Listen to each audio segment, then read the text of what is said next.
It mainly came from that want to just explore more and to not really feel kind of bound by any kind of like name that I'd chosen. I just kind of wanted to go under my own name.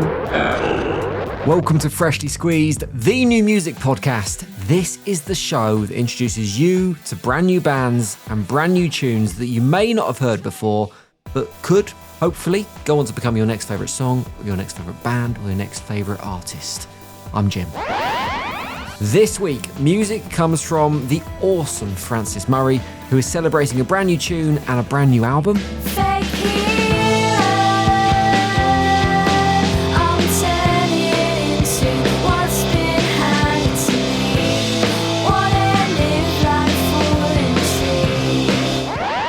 That's Holiday by the Sea, and the way that song was written was really unique, really special, and we'll get into it with Francis shortly. Also, new music from the awesome Feral family to get excited about.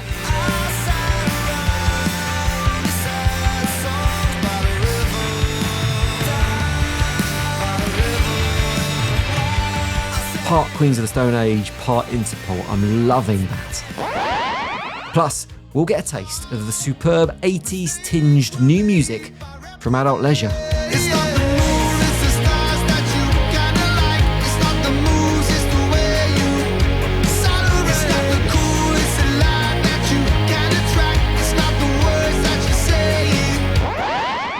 They're first up, In a Moment.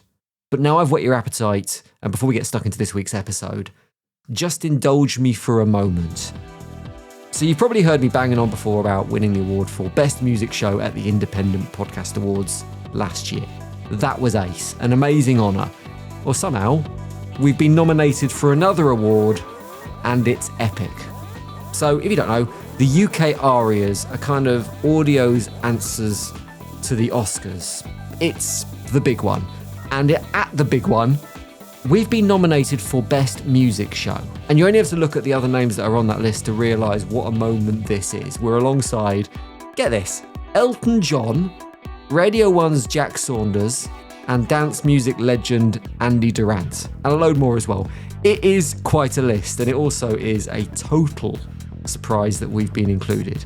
I think when producer Ant suggested that we might want to enter this award, I used the phrase pissing in the wind. But we did it anyway, and now we've got a nomination. But here's the thing. The reason I think we've been nominated isn't just down to the brilliant bands we feature, or the hard work that Ant puts in every single week to make the things that I say just about listenable. That's no easy task. It's the community and the need for shows like this in the music industry at the moment. We're here to support new music and to help the next batch of festival headliners take their first steps onto the musical ladder. And none of that works without you listening and without the community. So this award is as much for you as it is for us, which might sound a little bit cheesy or insincere or disingenuous, but genuinely, I do mean it. We appreciate the support, the bands appreciate the support, and we're all in it together. Nice one. Okay, that's that out of the way. Thanks for bearing with me. Shall we crack on? First up on Freshly Squeezed, as promised, it is Adult Leisure. We'll get the boys on in just a second, but first, this is new from them. Did you go last night? I must have been still sleeping. Did you wanna fight? It was you that's meant to be here. Through my window, Mr. Car.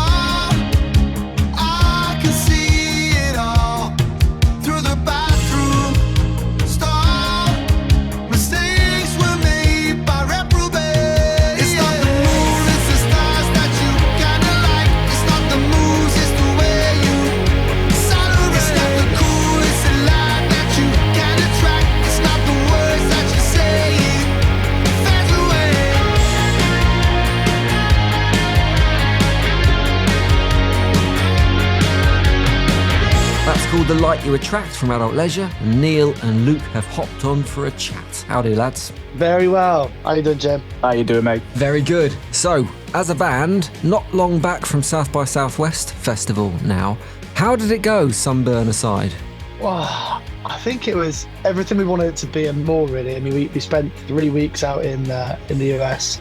We were in New York for a festival there called New Colossus Festival, which was bitterly cold until the very final day, and then headed across to Austin for South by Southwest. But genuinely, I mean, that's the first time I've been in America, and it was incredible, really. How did you find playing to crowds out there? I mean, I don't know, are US crowds and UK crowds exactly the same? Do they react in different ways? Do different songs go down better? How does it work?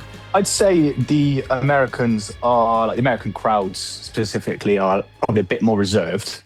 But once they get you, like they get you, and they'll make a point of like being like, you know, I really enjoyed that. Like we played our first show at South by at like midnight on the Thursday night to probably about 50 people. And we saw like literally like 10, 15 people from that first show come to all of our shows. Oh, wow. And that was like really cool to see. And then once they kept coming, like they brought friends with them and then they got like really into it. And I would say that, you know, as like a UK, you know, growing up and going to gig stuff, we're just a bit more like interactive, like a bit more Larry, I guess, right? And I think they're just a little bit more reserved until you have that connection with them. And then they're kind of with you for life. I don't want that sound too cheesy, Exactly. but like the amount of messages we had and stuff after from like people who come and see us, like we've not had anything like that before. So it was a really nice and really friendly and just really nice to be honest with you. Really nice crowd. When you're on stage at somewhere like South by Southwest, is it kind of like kids playing football almost, where you're looking around the crowd trying to spot the scouts? So you're there like going, is that an AIR suit? Does that even exist anymore? But are you able to focus on the show, or are you looking for the person who's going to meet you backstage and offer you the £1 million contract? I think, do you know what? It was an interesting type of festival for that kind of thing. Obviously, we'd spent a lot of time during the day going into the networking events and speaking to people and kind of building those kind of relationships and stuff. So I think when it comes to then the show, I don't want to speak for Luke, but I feel like you kind of focus on the show itself and doing everything you would normally do, you know, to really put on the performance that you want. I think that, you know, the other stuff in terms of maybe meeting those people at the show that you've met earlier in the day and started to build that relationship with, I think you have to put that at the back of your mind, because otherwise, you know, we've all wanted this for a very long time. So I think if you think about those things too much, it could be all consuming, and then you forget about the thing that you're out there to do, which is perform. Let's shift the conversation to the brand new tune, The Light You Attract. It's out now. What are we looking at here? Because it's not coming very long after the debut album. The debut album came out last year. Is this the start of the next thing? Is it the start of a new record? Is it just a desire to get out new music? What's the idea behind it?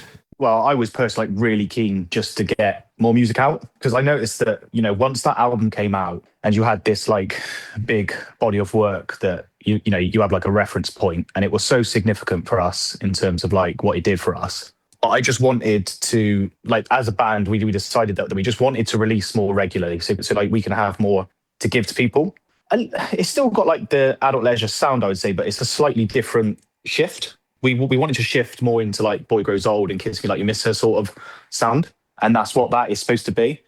We haven't really decided yet if it will be. So we are looking at working towards a follow-up soon, but we don't know if this will be standalone or part of that. We haven't really had that chat yet, no, have we, to be honest? Like, it's very, very early days, isn't it, in the minute? Yeah, it's certainly early days. I think, like you just said, we want to kind of have more of a steady flow of releases throughout the year and build on what we've had. I think what we've seen from having put out that body of work was that we've really got something here, and I think that you kind of see the reaction when we went on our tour to support the album, and it kind of it blew our minds really. So trying to work on something new, we wanted to focus around those songs and maybe leading in a more kind of darker direction. How do you know when the time is right to move on? Because I imagine there's a moment after you release a debut album where you kind of have to stop looking back and going, that was really good, wasn't it? We got a debut album out, and you kind of have to start looking forward to the next thing. Is it a discussion, or is it just a natural transition where it feels like it's right? Yeah, I don't think you ever stop. I think we were having conversations when we were in America, and it was very much a case of just being like, right, the train doesn't stop now. I think we had to have a bit of a chat with ourselves at the beginning of the year as well after the album came out, because we were like, right, Dave's already got 3 or 4 demos, which he's done. Do we now go straight into just releasing something else? And we have to kind of have a bit of a chat about ourselves to be like, hang on, let's let the album breathe for a bit, let it do what it's doing. And I think that we've kind of benefited from that really, because there are some artists which you might not hear a new release from them for maybe like 6 months, a year after they released their album. We just wanted to make sure that we were striking while the iron's hot, but not, while it's on fire. Do you know what I mean? Like, give it a little bit of space and put the new music out. But yeah, it's hard. It's hard, when you're driven like that. The new tune's really interesting, I think. It's kind of lyrically dark at times, but then it's quite bright in feeling, quite 80s at times as well. This is a slightly weird comparison, but it reminded me somewhere of a cross between Tears for Fears and Joy Division, which is an interesting mix. Thank you. Well, you were either going to like that or you were going to hate it. So I'm glad you said thank you. I love that. No, we love that, Jim. You've come to the right people. I think we're all into that sort of stuff. So yeah, you've done well there, mate. So I was interested in the kind of that difference between the dark topics and the bright music. Is that a kind of juxtaposition that you enjoy playing with as a band? Yeah, I mean, we've got our like little tagline that is happy music for sad people, which I think sums it up. Do you know what? It's kind of like the Smiths, like you listen to the Smiths and you're like, oh, this is like jumpy and nice. But when you listen to the lyrics, you're like, oh, wow, this is quite heavy and quite emotional. We're a pretty emotional band. Everyone like writes from, I've either like draws from experiences or biographies of people in their lives and everything like that. And I think it was just, we wanted to, particularly like Dave and Neil, who write like the lyrics and stuff, like just about writing something that's real and something we can relate to. Not all the time with all the songs, but just like that sort of space. And I think we have quite a lot of fans on like tour, or people come up to us and they're like, I really resonate with that song. Like I really resonate with what you've done there. But then it's also keeping the element of like, but it's not all down in the dumps and gloomy, it's still fresh and poppy and you can jump around and enjoy yourself. But it's not just a surface level sort of pop band, if that makes sense. It's got a bit more depth to it, which is kind of what I always strive for. Tears for Fears, prime example of that, One of my favourite bands, like unreal music, but sometimes when you listen to it, you're like, oh wow, like Everybody Wants to Rule the World is quite a dark song. Like, but it's like packaged in this beautiful summery song. And I think that's exactly like the sort of vibe that I would want making music. The stuff Robert Smith would look at and go, actually, do you know what? That's all right. That type of thing.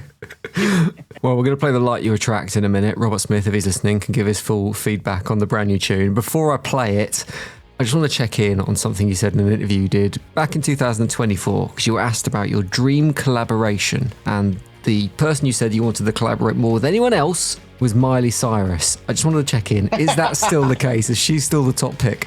That's Neil. Can I just say that's not me? That's Neil. Yeah, I absolutely can't. I don't want to be speaking for the old band on that one. For a bit of context, right? Because just so we cover the whole thing, we put out the rules last year, and I just had this idea that how cool would it be to have Miley collaborate on that tune? I think it'd be something special. But I think on The Light You Attract, there might be a really weird collaboration. So maybe not that. No Miley for the time being, then. Nice one, boys. Pleasure to chat with you. Good luck with whatever's next, whether it's an album, an EP, or just a load of new music. I'm looking forward to hearing it. But Adult Leisure, cheers for your time on Freshly Squeezed. Thanks very much, mate. It's not the moon, it's the stars that you kinda like. It's not the moves, it's the way you sound. It's not the cool, it's the light that you can attract. It's not the words that you say. It's not the moon, it's the stars that you resurrect. It's just the people that play you. It's not the cool, it's the light that you can attract. It's not the words that you say. It's not the way. No Miley in that, but plenty of other stuff going on to love. Check out more from Adult Leisure and the other bands featured on this week's podcast via the links in the podcast description. There is more to go at there, including loads more music and a brand new album from Francis Murray, who's up next on Freshly Squeezed. Thanks for coming on, Francis. Thanks for having me, Jim. Double excitement at the moment because there's a new tune, Holiday by the Sea, which is out now, and that is accompanied, or it should be the other way around actually, it is from the debut album Dreamer, which is also out now. First off, now that's still warm, the album's kind of fresh into the world. How does it feel? Is it super exciting, or is it just an element of relief to finally get it out there? A bit bit of both, you know. I think I recorded the album nearly 2 years ago now. So these songs have been floating around in my brain for a long time. So it is a relief just to have them out. But yeah, it's been so exciting and I've had such a good time releasing the album so far. There's always an element from creative people that they want to move on to the next thing. Oh yeah. Is it easy to still be excited by an album when you've been sitting with it for 2 years? I think so. I think it speaks to how much I love the songs that I'm still so excited to be, releasing the album and playing them. And I haven't really played it live at all. I haven't really been gigging. So it's going to be exciting to start gigging again and playing the songs live. But yeah, I do still feel really excited about it. Whilst it is your debut album as Francis Murray, you're not quite as fresh in the musical scene as maybe it would appear because you've emerged from a previous musical incarnation that was Blab. Yeah. Under that name, it was a slightly different musical style. It was kind of a bit punk pop at times, almost Strokes-esque, I thought. So is the rebrand to kind of the Francis Murray, which I'm assuming is your real name, is the rebrand to that because of the new musical direction? Yeah, I think Blab was a very fun time in my life and I really enjoyed the music I made and the friends I made and the gigs that I played. But I think it started to become a little bit more of a limitation rather than something that felt expansive. And I'd always wanted to explore more different genres and kind of move into somewhere between like a classic grunge record and a singer-songwriter record. And I kind of felt like having the kind of cape of Blab didn't really feel right for that. So it mainly came from that, the want to just explore more and to not really feel kind of bound by any kind of like name that I'd chosen. I just kind of wanted to go under my own name. Is Blab dead, or is there an opportunity to maybe have two musical projects running hand in hand, like a Ziggy Stardust, David Bowie kind of scenario where you have different musical gears for different personalities? Potentially, yeah. I mean, I have written a couple of songs recently that live in the Blab world that are just kind of like silly punk songs, and I do still love that music. So yeah, who knows? Maybe in the future I'll kind of pick it up again. I have got a lot of unreleased stuff from Blab, like stuff that I recorded, but then just kind of when it came around to it, I just didn't end up wanting to release it. So there's always the potential that that might get released at some point soon. So yeah, it's definitely not dead. It's just kind of on pause for the moment. We're featuring Holiday by the Sea, the new tune off the album, on Freshly Squeezed today. I thought it was really interesting how you came up with the lyrics to this using something called the cut-up technique. How does that work? Yeah, so it's like you just get any kind of source material, whether it's a book or a newspaper or like a zine or anything, and you just cut up the words in the piece of material that you've got, and then you rearrange them into a little poem. So I did that for the lyrics for Holidays by the Sea, and I made a little poem, and then from that poem I extracted certain lines and certain phrases, and that's what became the song. And I've never really done that before, so it was really interesting. The song came really quickly, which I didn't think it would. I thought it would take a lot more finessing, but I don't know, maybe just initially having that poem to work from was really good for me. Is it a literal blank canvas when you sit down with your scissors and your newspapers or whatever it is? You don't know what direction it's going to go at that point? Yeah, it's kind of pretty blank. It's really like you're starting from scratch, and obviously the words that you pull out, I kind of, when I'm looking for words and I'm cutting out words, I don't really look for anything in particular. I just kind of go with whatever is kind of interesting to me. So I remember pulling the word holiday, pulling the word postcard, and like then they just end up forming themselves into sentences. But yeah, it's pretty much completely blank when you start and you sit down. At what point do you kind of feel the song or the lyrics or the poem forming? Do you suddenly see something and it starts to get exciting and then it moves rapidly from there? Yeah, 100%. I think it's once you've got a couple lines locked in and they're kind of like sparking joy and they're kind of exciting you, from then onwards it's pretty easy. But I kind of, when I started doing it, it was quite quick. I thought it was going to be quite a slow process doing the cut up technique because obviously you've got to cut all the words up and like, but it was actually really quick. And I think I got inspired and I did it as a laugh. I wasn't really thinking I was going to write the most amazing song I've ever written, or like something really cool. I kind of just did it for the sake of it, really. And yeah, it came really quickly and I really got inspired. On your socials, I noticed you shared what you called an a cappella version of this song, which was kind of all the music stripped out. But what it did reveal to me was like the layering of vocals and the kind of different musical parts that you play in the song, because it is all you. You mentioned you've not played these live yet. Have you thought about how that will translate to a live environment? Will you do it with tapes or loops or choirs, or how have you thought about that? Yeah, it's a hard one. So the bassist that I'm working with, my friend Jack, he sings as well. He sings and plays bass in another band, a band called Prom. So he's going to be doing some backing vocals for me. But I think we're going to have to pick what backing vocals we do, because we're obviously not going to be able to do all of them. So we're going to kind of pick our key moments to get the backing vocals done. I'm playing as a three piece because I just love three pieces. I think they're great. So yeah, it's a lot of kicking on the pedals at the right time and like getting the backing vocals in at the right time, and we're rehearsing at the moment, so but it's sounding really good so far. In my mind, you're my fake hero. I'm turning into what's been handed to me. Wanna live life full in trees, 'cause I've grown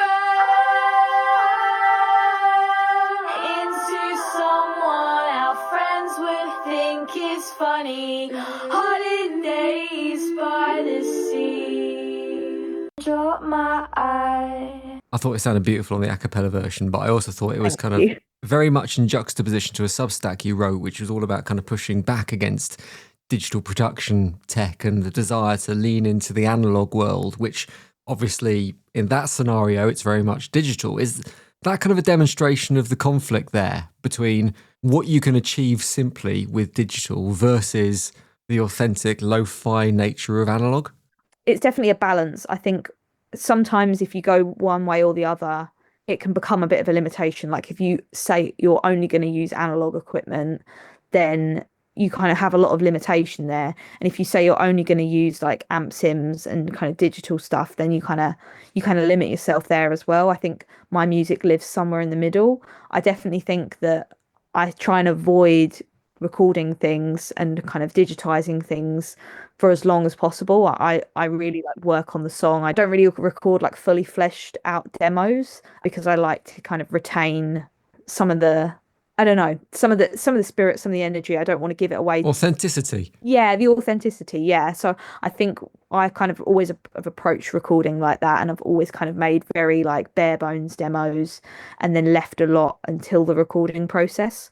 But I kind of think that works for me because I work quite well under pressure. So I think that when I'm in the recording studio or we're in the session and it's like, right, we've got to get this part down, I then have to like pull it out of nowhere. Sometimes that's a really good thing because it means that spontaneousness is kind of maintained and it feels fresh, you know? Well, it's a beauty. Congratulations on the debut album. Stunning record. We're going to play the latest tune from it, the very nostalgic Holiday by the Sea. But cheers for your time on Freshly Squeezed. Thank you. Falling for a postcard. This year I fell overboard. Promises I left out. Tomorrow's living. Sticking to the mission. Yearning for a landing. Fake hero. I'm turning into what's been handed to me. Wanna live life full in trees. 'Cause I've grown into someone our friends would think is funny. Holidays by the sea. Beautiful, that, isn't it? Nostalgic and grungy and warm. It's ace. I've not had a chance to get into the full album yet, but it is on my to-do list to do this week. Finally, Feral Family complete our trio of bands on this week's podcast. Oscar and Jamie are going to tee up their new music. Welcome to the podcast, lads. Hello, mate. How's it going? Very good. So I wanted to start by checking in on something that happened a few weeks back. The support slot competition that you were part of. There was a competition I call it a competition. It was a shout out to support Only the Poets at their Brixton Academy show. Big nationwide hunt looking for an unsigned band to join them on stage. Thousands of people kind of put their names forward or were nominated. You got down to the final 5.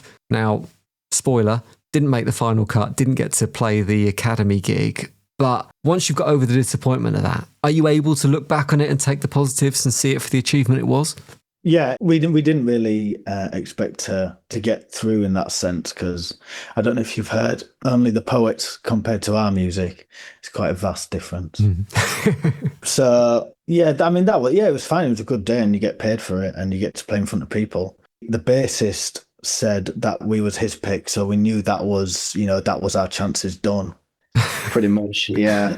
So there was how many members? 4 members. So yeah, if you're the bassist pick, yeah, you ain't getting through. Yeah, You ain't getting through. bassist and the drummers got last in. Yeah. Could tell we got the singer and the guitarist on the call. It's like downgrading the roles of the other band members.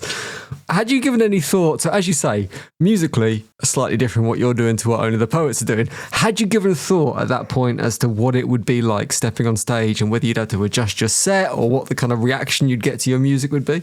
No, we just play the set we play. Yeah. You know, we craft our set and we play it. Don't matter who the crowd is, we're playing our set that we want to do, that we want to portray ourselves with. Yeah. There's no songs that we could have put in of our own if we was playing on that night to like appease their fans anyway. So we would have gone down probably like a balloon in some ways. Because like you say, we saw that crowd and it was like... It was intense. It's intense, yeah. So...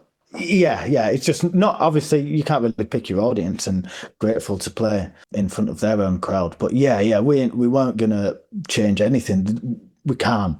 It was obviously an unsigned band competition, and on the unsigned thing, is your intention as a band to stay that way? Because previously you've been quite scathing about the industry as a whole, labels in general, the idea of making money from art. Would it be difficult to go from that position to actually getting that kind of deal, so you want to kind of keep going on that indie route? Yeah, I think at this moment in time, we knew we've got to be the label, and then me and Jamie had this conversation a while ago. We go, well, what is a label? Essentially, it's just a bank, because I remember seeing this video. This guy was saying that Universal, EMI, and everyone like that, they actually don't really know how to promote you. They just know how to chuck a shit ton of money at you.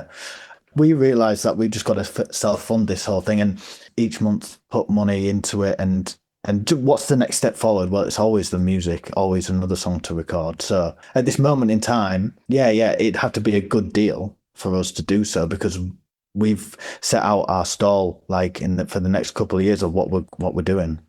I want to play a quick game with you boys, and it's made up of your reviews. So I've got a few lines from previous reviews that you've had about your music. Some of them are real, some of them are made up. I want to know whether you can spot the real ones from the made up ones. So it depends how much attention you pay to your tunes, I guess, or the attention you pay to what people are saying about your tunes. All right, let's find out. Yeah, I think I'll be good at it. First one. Deep and dark, like going cave diving into a black musical abyss. Black, as in black music. That's. I'm assuming the meaning means like black as in, not black metal, as in kind of like dark again. I think that rings a bell, that one. I might be wrong. I'm going to say that's real. That is made up. Right, let's try this one. Right. Like a caged animal playing like it's their last gig on Earth. Yeah, that's fake. I'd say that's fake too, yeah. That was real. That's Jericho Keys, BBC introducing. Say that about your music. Right, none from 2 so far. Let's see if you can pull this back.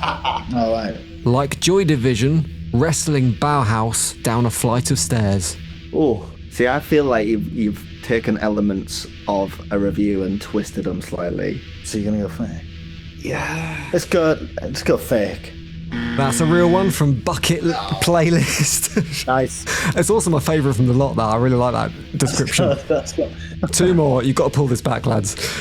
The tension is tectonic, like the earth splitting open beneath your feet. Jeez, who was making these quotes up? I mean, it's not that serious. But that's going to be real. That is real. It's by Illustrate magazine. I'm glad you got that one because it features in your PR material. So it's good that you managed to spot that one out of the lot. Right, we'll do one more. Frothing, anxiety-inducing gothic post-punk that leaves you in a sweaty mess without moving a muscle. Fucking hell. Jeez, that also kind of sounds real, you know. Yeah, what are you saying? Let's real? go real. Real. That is made up. You got 1 from 5. You're terrible at the game, but it also means you're probably not paying too much attention to reviews, which I think is a good place to be. Did you make the fake ones up then? Yeah. Yeah, they're from my mind, unfortunately. Well, they were brilliant. The Nice. fake Well, you can have them for a Right, poster. You can keep them for a future date.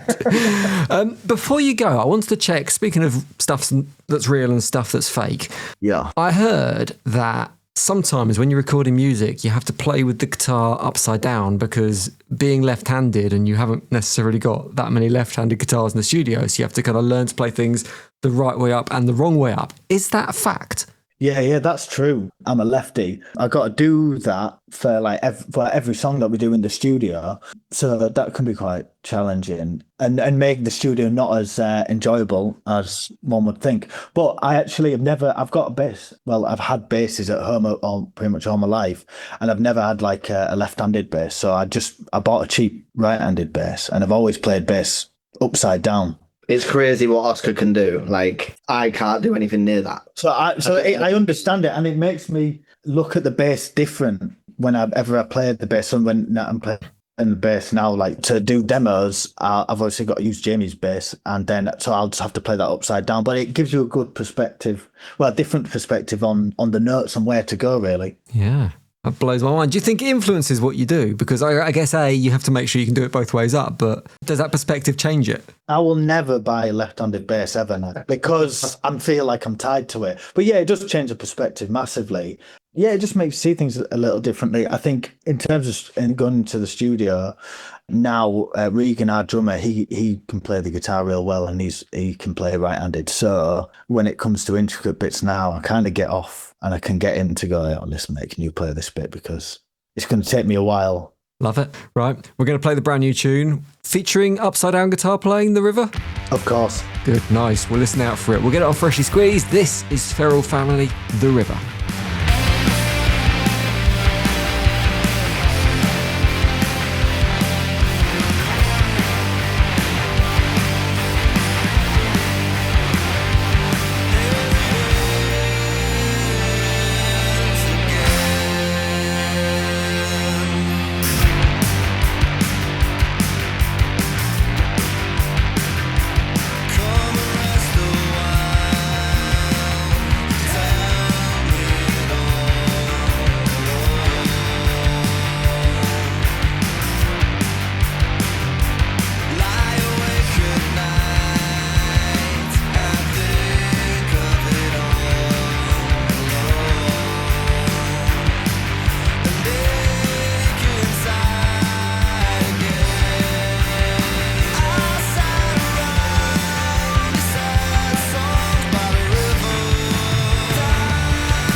That's Feral Family, The River on Freshly Squeezed, a new music podcast. If you like new music, then you need to have smashed that follow button. Hit it now, click it, and you'll get a weekly dose of brand new music. Another trio of acts already lined up for next week's episode, so I hope to see you then.